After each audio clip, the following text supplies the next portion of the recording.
You ever been accused of being emotionally unavailable while sleeping in a 2009 Honda Civic that smells like regret and expired Taco Bell? Yeah, that was me, Corey, professional disappointment and part-time human being. Emotionally unavailable? Nah, just emotionally, parked in a Walmart lot at 2 a.m., debating whether the security guard's flashlight was judgment or concern. Let me back up. She said it during one of those classic 9 p.m. we need to talk sessions. You know the ones, where talk means her performing a one-woman show titled Everything Wrong with Corey, a tragic comedy in 3 acts. You communicate less than a dead houseplant, Madison said, arms crossed like she was guarding the last reasonable thought in the room. I laughed. Fatal mistake number 47 in our relationship. That laugh earned me 2 nights on her couch, which, ironically, was still more comfortable than my current bedroom situation. A Honda Civic with 180,000 miles and the emotional stability of a meth lab. Madison was a lifestyle influencer, posted daily affirmations about toxic energy while being the human equivalent of a dumpster fire in yoga pants. She'd share quotes about self-love, then spend 3 hours explaining why I was responsible for her trust issues, daddy problems, and the fact that Starbucks got her order wrong. I didn't talk much. That was her main complaint. But here's the thing. She never asked why I wasn't talking. Because if she did, she might have had to hear about the shoebox under my passenger seat. Not drugs, not money, worse. 17 unopened letters from my mother. The same mother who called me a mistake with legs before disappearing when I was 12. The same one who apparently got sober, found Jesus, and decided I was worth apologizing to 17 times. But Madison didn't know about any of that.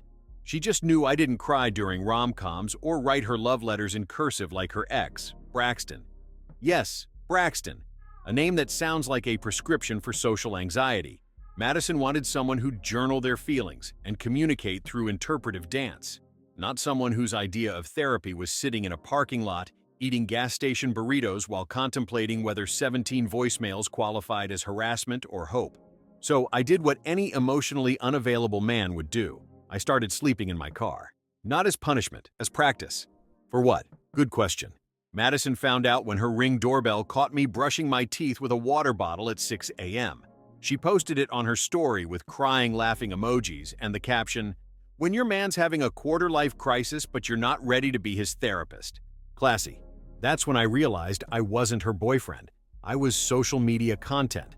Raw material for her healing journey posts and evidence that she was growing through it. So I gathered my 3 belongings, a phone charger, leftover dignity, and those 17 letters, and made my Honda Civic official. But Madison wasn't done with me. Oh no, breaking up was just the opening act. 2 weeks into my automotive lifestyle, she started dating someone new, Derek, a life coach who wore crystals and spoke exclusively in motivational quotes. This man made eye contact with cashiers like he was blessing their chakras. They soft-launched on Instagram 3 days after our conscious uncoupling. That's what she called it. Like we were Gwyneth Paltrow instead of 2 broke 20-somethings who met at Target. I wasn't mad. I was impressed. She skipped the grief phase entirely and went straight to couples yoga with a man who probably cried during insurance commercials. But then it got weird. One night, while I'm living my best vehicular life outside a 24-hour Walgreens, I get a Venmo notification. 150 from Madison. Caption, for car snacks and maybe some professional help. Professional help? I'm sleeping in a Honda, not running a meth empire. But then she sent another message. Check your email. I shouldn't have. I knew better. But curiosity is a hell of a drug when your bedroom doubles as transportation. The email contained a link to a Google Drive folder. Title, Corey's Emotional Availability Bootcamp. Inside, 14 videos of Madison explaining my trauma responses and avoidant attachment style to a camera, like a psychology doctorate program, but taught by someone whose biggest qualification was watching 1 season of therapy TikToks. Video 1, Why Corey Can't Handle Intimacy. Video 7, Corey's Mother Wound, a deep dive. Video 14, How to Love Someone Who Doesn't Love Themselves. I watched them all, not because I'm a masochist, but because it was better than cable TV. Here's the kicker. She was right about some things. I do avoid conflict. I do shut down during arguments. I did use humor to deflect when she asked about my family. But she missed the point entirely. I wasn't emotionally unavailable. I was emotionally quarantined. There's a difference. When you grow up in a house where "I love you" was followed by "but," you learn that silence isn't cruel. It's strategic. When your mother leaves voicemails like breadcrumbs, hoping you'll follow them back to disappointment, you learn that some doors are better left locked. Madison wanted me to be vulnerable. But vulnerability requires trust, and trust requires evidence that the other person won't use your secrets as ammunition later.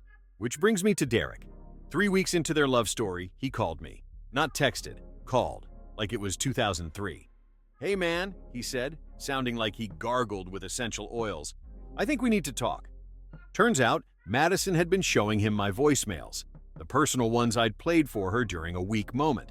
She'd recorded them on her phone, without permission, as proof of my emotional unavailability. Derek wasn't calling to threaten me, he was calling to warn me. "She's been analyzing our conversations too," he said. "I found a notebook where she rates my emotional responses on a scale of 1 to 10. Last week's 'I love you' got a 6, because I didn't make enough eye contact." I almost felt bad for him. Almost. "Run," I told him. "Run fast and run far." "I can't," he said. "She has my house key." Fair point. But Derek did something unexpected. He forwarded me Madison's other Google Drive folder, the one titled Derek's Journey. 12 videos, same format, same analysis. But this time she was explaining why Derek's emotional availability was actually trauma bonding and love bombing. This woman had turned dating into a psychological research project. We weren't boyfriends, we were case studies. So I did what any rational person would do. I created my own Google Drive folder. Title: Madison's Greatest Hits, a Study in Projection. Inside, screenshots of her Venmo history. Turns out, she'd sent money to 4 other ex-boyfriends in the past 6 months. Same captions, same car snacks and professional help energy. I shared the folder with Derek. He broke up with her the next day. Madison's response? A 47-minute Instagram live titled "When Toxic Men Conspire Against Your Healing." I didn't watch it, but my cousin did. She said Madison spent 20 minutes crying about how some people aren't ready for authentic love, and another 20 minutes promoting her new relationship coaching services. The irony was not lost on me, but here's where it gets beautiful. 2 months later, I'm still living in my Honda Civic. Not because I have to, but because I want to.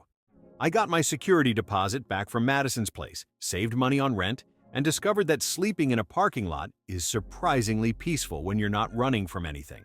I finally read those 17 letters. My mother wasn't asking for forgiveness. She was asking for permission to be part of my life again.